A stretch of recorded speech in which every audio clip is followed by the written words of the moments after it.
besar organisasi sekarang bekerja untuk ekonomi global, maka semakin banyak pula Departemen Sumber Daya Manusia yang mempekerjakan tenaga kerja internasional. Berkat kemajuan teknologi, telekomunikasi, dan informasi, perusahaan dapat menyebarkan pekerjaannya ke seluruh dunia untuk menekan biaya operasional. Sekarang, karena tren dan pengaturan semakin berkembang untuk perdagangan internasional, maka manajemen sumber daya manusia perlu ditingkatkan. Organisasi yang meletakkan fasilitas atau produksinya di negara lain perlu memahami hukum dan kebiasaan yang berlaku untuk karyawan di sana. Karyawan di tenaga kerja internasional. Karyawan dapat berasal dari negara induk pemberi kerja, negara tuan rumah, atau negara ketiga. Negara induk adalah negara tempat kantor pusat organisasi berada. Negara tuan rumah adalah negara selain negara induk tempat organisasi mengoperasikan fasilitas, dan negara ketiga mengacu pada negara yang bukan negara induk negara tuan rumah. Pengusaha di pasar global. Pengusaha melakukan bisnis secara global, misalnya mengirimkan produk ke pelanggan di negara lain. Bisnis harus merekrut, memperkerjakan, melatih, dan memberi kompensasi pada karyawan untuk menghasilkan produk, dan orang-orang ini biasanya berasal dari pasar tenaga kerja lokal. Perusahaan multinasional adalah organisasi yang membangun fasilitas di berbagai negara dalam upaya meminimalkan biaya produksi dan distribusi.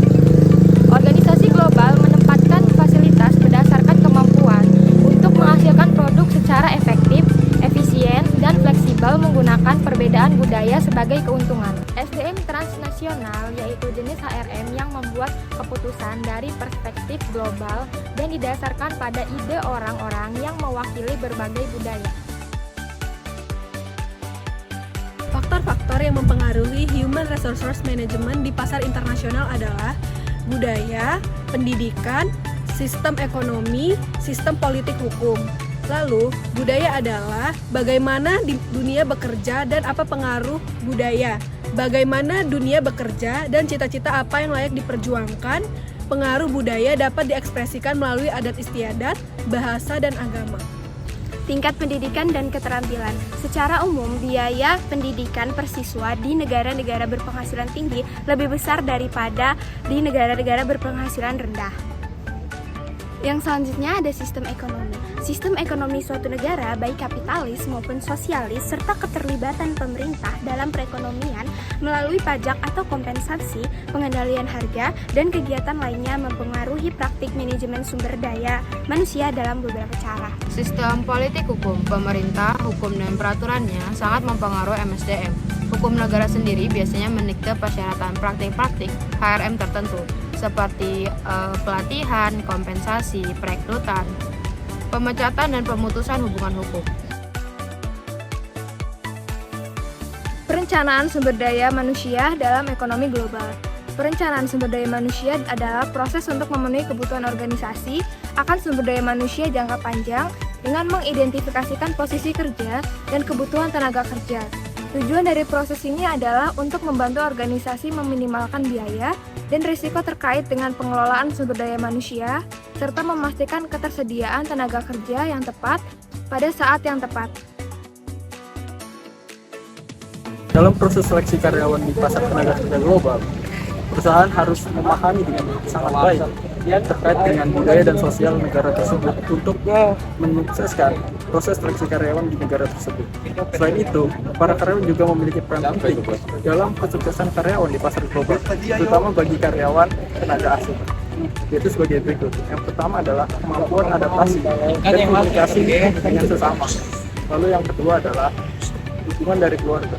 Yang ketiga adalah kemampuan ingin berkembang, dan yang terakhir adalah ketahanan terhadap perbedaan dari segi budaya maupun sosial. Lalu, tahapan-tahapan yang biasanya dirasakan atau dilalui para tenaga kerja, yaitu yang pertama adalah tahap kegembiraan, lalu yang kedua adalah tahap kesetiaan, dan yang terakhir adalah tahap kenyamanan. Pelatihan dan pengembangan tenaga kerja global. Berikut tantangan yang muncul pada pelatihan. Yang pertama, program pelatihan harus efektif untuk semua karyawan. Yang kedua, karyawan yang bekerja di negara asing harus diberi pelatihan oleh perusahaan. Lalu, program pelatihan untuk seseorang tenaga kerja internasional. Yang pertama, menetapkan tujuan, perkembangan, bertanya tentang teknik dan media pelatihan apa yang dilakukan. Yang ketiga, mengidentifikasi kondisi agar mencapai tujuan. Yang keempat, mengidentifikasi yang terlibat dalam menyetujui pelatihan. Lalu B, persiapan lintas budaya. 3 fase penugasan. Yang pertama, persiapan keberangkatan. Yang kedua, penugasan program formal untuk memberikan informasi budaya negara tujuan. Lalu yang ketiga, persiapan pulang dan menyediakan informasi tentang tempat kerja negara asal. Manajemen kinerja lintas batas nasional. Organisasi harus mempertimbangkan persyaratan hukum, praktik bisnis lokal, dan budaya nasional ketika menetapkan metode manajemen kinerja di negara lain. Sejauh mana manajer mengukur kinerja dapat bervariasi dari suatu negara ke negara lain. Oleh karena itu, manajer harus menyesuaikan proses umpan balik agar mereka sesuai dengan budaya lokal. Mengkompensasi tenaga kerja internasional. Kompensasi menjadi lebih kompleks ketika sebuah organisasi memiliki tenaga kerja internasional. Melihat gaji CEO, misalnya perusahaan berbasis di Amerika Serikat adalah 4 kali lipat rata-rata global besar sebesar 3,55 juta USD. Dan melihat rasio dari struktur gaji.